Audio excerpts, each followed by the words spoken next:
अभी ये जातिगत जनगणना इसका बहुत शोर है।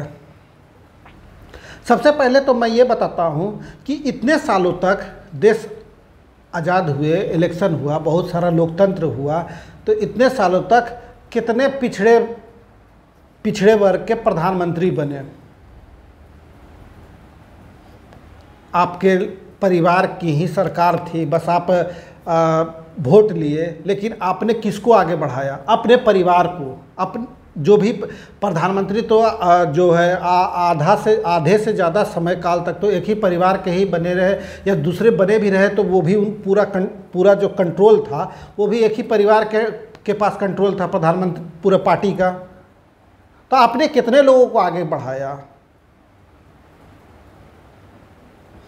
मैं बोलता हूँ, मैं बस एक ही चीज़ बताता हूँ, अब जो भी जनप्रतिनिधि हो, हर समाज से हो, हर विधायक हो, सांसद हो, कोई पार्षद हो, मुखिया हो, हर जो भी कुशल व्यक्ति हो वो बने, वो हर समाज से बने।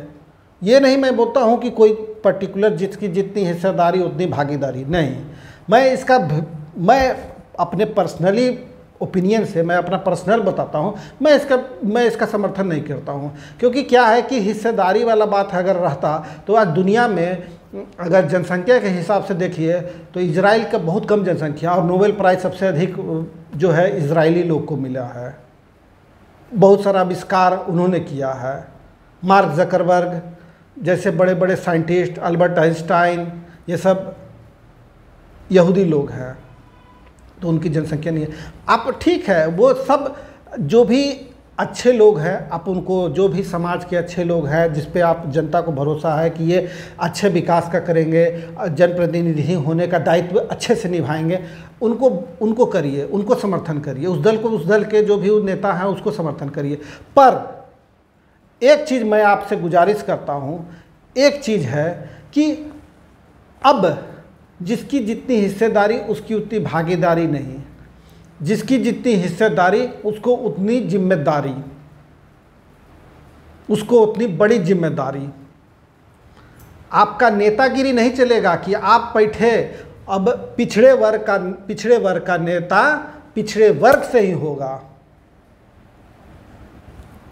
नीचे नहीं। सीधे अब प्रधानमंत्री का बात कर रहे हैं, प्रधानमंत्री पिछड़े वर्ग से ही होगा, ये मेरा गुजारिश है। जनप्रतिनिधि हर समाज से हो, लेकिन प्रधानमंत्री के लिए जो दल पिछड़े वर्ग का ही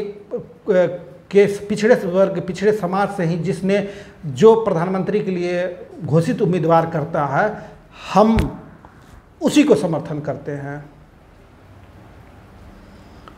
प्रधानमंत्री उसी वर्ग से होगा, उसी वर्ग से, पिछड़े वर्ग से ही होगा। जिसकी जितनी हिस्सेदारी उसको उतना बड़ी जिम्मेदारी। तो मैं पूछता हूँ, जो घमंडी अलायंस हैं, ये घूम के सब जगह से ये बता रहे हैं कि भाई जनगणना होना चाहिए, जिसकी जितनी हिस्सेदारी।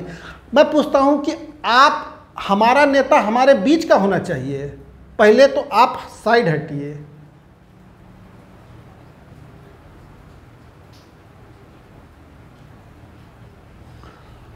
और अगर मोदी जी हैं तो वो पिछड़े से आते हैं, शाह जी पिछड़े से आते हैं, तो हम लोग अपना ही पिछड़ा समाज, अपना ही पिछड़े समाज के किसी व्यक्ति को ही प्रधानमंत्री बनता देखना चाहते हैं।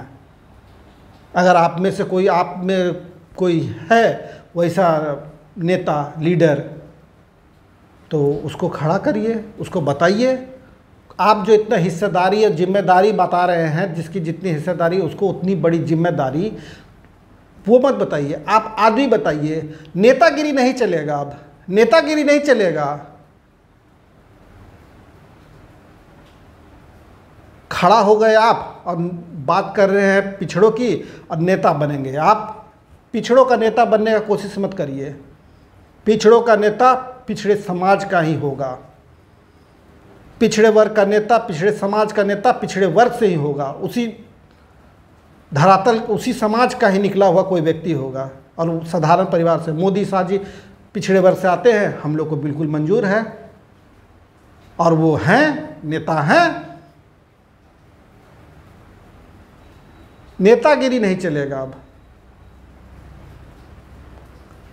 अगर कोई है आपके दल से, आप लोग समर्थन करके, तो अगर किसी को बनाते हैं तो कम से कम खड़ा करिए, कहीं से कोई कैंडिडेट को खड़ा करिए, कोई दिक्कत नहीं, अच्छे कैंडिडेट को खड़ा करिए, अच्छे लोग को खड़ा करिए, जो समाज में अच्छे जनप्रतिनिधि है, अच्छे सामाजिक कार्यकर्ता हैं, पढ़े लिखे हैं, उनको खड़ा करिए। पर हाँ, प्रधानमंत्री के लिए जो प्रमुख नेता है, उसके लिए आप एक पिछड़े समाज के किसी व्यक्ति को ही उम्मीदवार घोषित करिए, तो सोच सकते हैं। वरना अब वो नेतागिरी नहीं चलेगा। पिछड़े समाज, हमें वोट दीजिए, हम आपके नेता हैं, और नेताजी आप कहाँ के हैं पता नहीं। नेता पिछड़े समाज का नेता, पिछड़ा समाज का नेता पिछड़े समाज का ही होगा। आप इसमें मत उलझिए। जिसकी जितनी हिस्सेदारी, उसको उतनी बड़ी जिम्मेदारी, उसको उतनी बड़ी जिम्मेदारी। और बड़ी जिम्मेदारी में सीधे प्रधानमंत्री, उससे नीचे का नहीं। आप लोग मेरे इस बात से समर्थन करते हैं तो एक लाइक करिए, सब्सक्राइब करिए।